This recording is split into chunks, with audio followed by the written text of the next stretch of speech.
Hello दोस्तों, क्या हाल है। तारीख आज 19 जुलाई 2025 दिन शनिवार, हिंदी तिथि 9वीं। आइए अब बात करते हैं आज के मुख्य समाचार में देश भर की तमाम बड़ी खबरों पर नजर डालते हैं। प्रधानमंत्री मोदी ने शुक्रवार को पश्चिम बंगाल के दुर्गापुर में कहा, बंगाल में टीएमसी ने अपने स्वार्थ के लिए घुसपैठ को बढ़ावा दिया, इसके लिए इकोसिस्टम बनाया जा रहा है।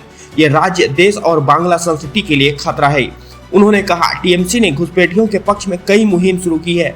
मैं साफ कहता हूं, जो भारत का नागरिक नहीं है और घुसपैठ करने आया है, उस पर संविधान के तहत कार्रवाई होकर रहेगी। बंगाल के खिलाफ साजिश को भाजपा कामयाब नहीं होने देगी, ये मोदी की गारंटी है। जो भारत का नागरिक नहीं है, फिर से सुन लीजिए, जो भारत का नागरिक नहीं है, जो घुसपैठ करके आया है, उसके साथ भारत के संविधान के तहत न्याय संबद्ध कार्रवाई होती रहेगी। राहुल बोले, सरकार जीजा जी को 10 साल से परेशान कर रही। ईडी ने एक दिन पहले ही मनी लॉन्ड्रिंग केस में रॉबर्ट वाड्रा के खिलाफ चार्जशीट दायर की थी। लोकसभा में विपक्ष के नेता राहुल गांधी ने शुक्रवार को एक्स पर लिखा, सरकार पिछले 10 साल से मेरे जीजा जी को परेशान कर रही है।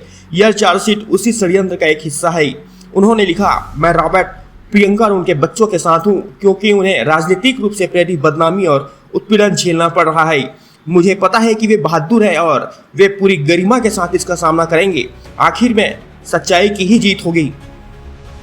छत्तीसगढ़ के अबूझमाड़ एनकाउंटर में 6 नक्सली मारे गए, सभी के 100 बरामद।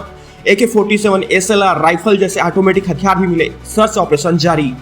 छत्तीसगढ़ के नारायणपुर जिले का अबूझमाड़ में पुलिस और नक्सलियों के बीच मुठभेड़ हुई है। शुक्रवार दोपहर दोनों तरफ से हुई गोलीबारी में जवान ने 6 माओवादी को ढेर कर दिया है। सभी के 100 हथियार बरामद कर लिए हैं। मौके से AK-47 और SLR राइफल जैसे हथियार भी बरामद हुए हैं। बस्तर आईजी सुंदरराज P ने मुठभेड़ की पुष्टि की है। एनकाउंटर वाली जगह से हथियारों के साथ साथ विस्फोटक सामग्री और दैनिक उपयोग की वस्तुएं जब्त की गई है। अभी भी मुठभेड़ स्थल पर सर्चिंग ऑपरेशन जारी है। शराब घोटाले के मामले में 5 दिन की ईडी रिमांड पर चैतन्य बघेल। छत्तीसगढ़ के भिलाई में ईडी ने पूर्व मुख्यमंत्री भूपेश बघेल के बेटे चैतन्य बघेल को गिरफ्तार कर लिया है। न्यूज एजेंसी NI के मुताबिक यह गिरफ्तारी शराब घोटाले से जुड़ी मनी लॉन्ड्रिंग मामले में हुई है। ईडी ने चैतन्य बघेल को रायपुर की स्पेशल कोर्ट में पेश किया। कोर्ट ने चैतन्य को 22 जुलाई तक ईडी की 5 दिन की रिमांड पर भेज दिया है। कोर्ट में भूपेश बघेल, चरणदास महंत, मोहम्मद अकबर जैसे कई बड़े नेता मौजूद रहे। अंतरिक्ष में 18 दिन रहकर लौटे लखनऊ के एस्ट्रोनॉट शुभांशु शुक्ला अब डॉक्टरों की निगरानी में है। उन्होंने गुरुवार को तस्वीरें शेयर करते हुए इंस्टाग्राम पर लिखा, अंतरिक्ष से लौटकर अब फिर से चलना सीख रहा हूँ। जैसे धरती से अंतरिक्ष जाने पर कई तरह के बदलाव होते हैं, उसी तरह के बदलाव लौटने के बाद भी होते हैं। सीएम योगी ने ताजिए की ऊंचाई को लेकर वाराणसी में एक बड़ा बयान दिया है। उन्होंने कहा कि हाल ही में जैनपुर में एक बड़ा ताजिया उठाया गया। इस दौरान हाई टेंशन तार की चपेट में आकर 3 की मौत हो गई। उन लोगों ने रास्ता जाम कर दिया। पुलिस वालों ने पूछा क्या करे, मैंने कहा लाठी मारकर बाहर करो, क्योंकि ये लातों के भूत बातों से नहीं मानेंगे। 36.86 लाख वोटर्स का नाम कटना तय। बिहार वोटर लिस्ट रिविजन में 7 दिन बचे। 41.10 लाख लोगों का वेरिफिकेशन अब भी बाकी।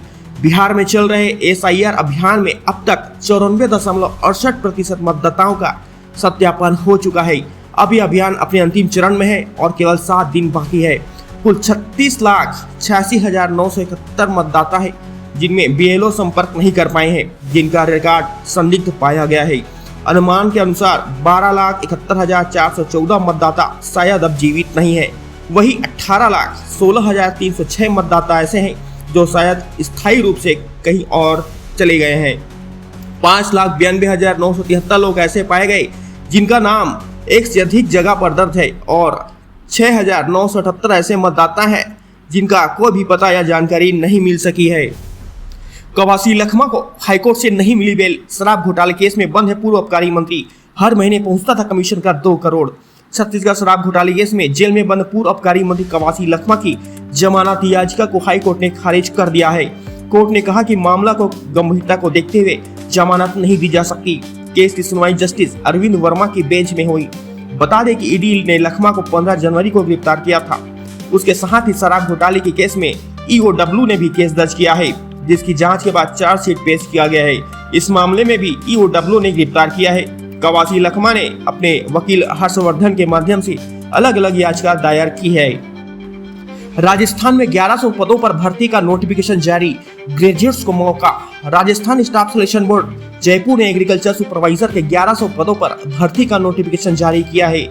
आवेदन शुरू होने के बाद उम्मीदवार ऑफिशियल वेबसाइट rssb.rajasthan.government.in पर जाकर अप्लाई कर सकेंगे। अब 9 कैरेट गोल्ड ज्वेलरी पर भी BIS हॉलमार्क जरूरी। भारतीय मानक ब्यूरो ने शुक्रवार से 9 कैरेट गोल्ड से बनी ज्वेलरी पर हॉलमार्क अनिवार्य कर दिया है। अब तक 24 carat, 23 carat, 22 carat, 20 carat, 18 carat और 14 कैरेट तक के गोल्ड से बनी ज्वेलरी पर ही हॉलमार्क जरूरी था। हॉलमार्क सोने की शुद्धता की पुष्टि करता है, वही गोल्ड से बनी घड़ियों और पेन पर अब हॉलमार्क जरूरी नहीं है। All India James and jewellery domestic council ने बताया कि अब सभी ज्वेलर्स और हॉलमार्किंग सेंटरों को BIS के नए नियमों का पालन करना होगा। दोस्तों, इस पूरे खबर पर आपकी क्या राय है, हमें कमेंट बॉक्स में जरूर बताएं और जुड़े रहें न्यूज नेशन के साथ। मिलते हैं अगले वीडियो में।